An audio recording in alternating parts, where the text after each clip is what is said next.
2 दिवसांच्या विदर्भ दौऱ्यावर उद्धव ठाकरे आज आणि उद्या उद्धव ठाकरे यवतमाळ आणि वाशिम लोकसभा मतदारसंघाचा दौरा करतात। 2 दिवसात इथे 4 सभा सुद्धा ते घेणार आहेत। आज रायगाव आणि पुसदमध्ये जनसंवाद मेळावा होतोय, तर उद्या कारंजा आणि वाशिममध्ये त्यांचा जनसंवाद मेळावा असेल।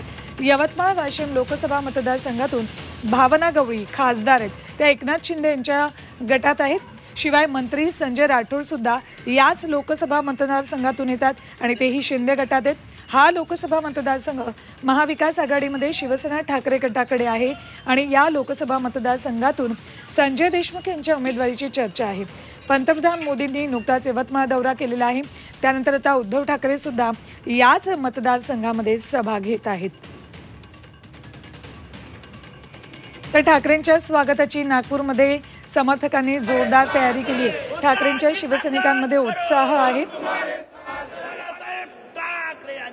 काय प्रतिक्रिया? अमृत नोनी आर्थो प्लस ये एक प्रूवन फॉर्मूला है। इसमें मौजूद नोनी फल के गुण और आयुर्वेदिक जड़ी बूटियां शरीर को जरूरी पोषक तत्व देने के साथ साथ हड्डियों और जोड़ों के घिसने, उनमें होने वाले सूजन और दर्द को रोकने में मदद करता है। दर्द मुक्त जीवन के लिए अमृत नोनी आर्थो प्लस। कार्यकर्त्यांच्या जाणून घेतले आमचे प्रतिनिधी अमर काणे।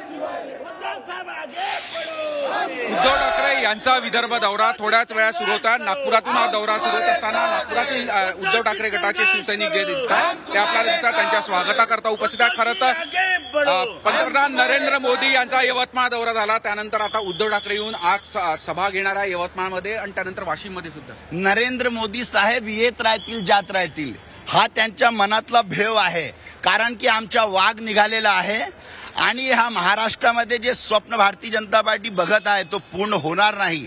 आमचे वाघ, आमचे श्रद्धेय आदरणीय पक्षप्रमुख श्री उद्धवजी हे यवतमाळला चालले आहेत आणि जे गद्दार, जे 50 खोके घेऊन ज्या लोकांनी गद्दारी केली पक्षाची, त्यांना सबक शिकवण्याचे काम हे आदरणीय उद्धवजी करणार आहेत। उद्धव ठाकरे यांचा दौरा आज विदर्भ दौरा थोड्याच वेळात अगदी सुरू आहे। तत्पूर्वी आपल्या नेत्याला बळकटी देण्याकरता हे सर्व कार्यकर्ते नागपूर विमानतळात पोहोचलेले दिसत आहेत। व्हिडिओ जर्नलिस्ट रत्नश्री सातपुतेसह अमर काणे।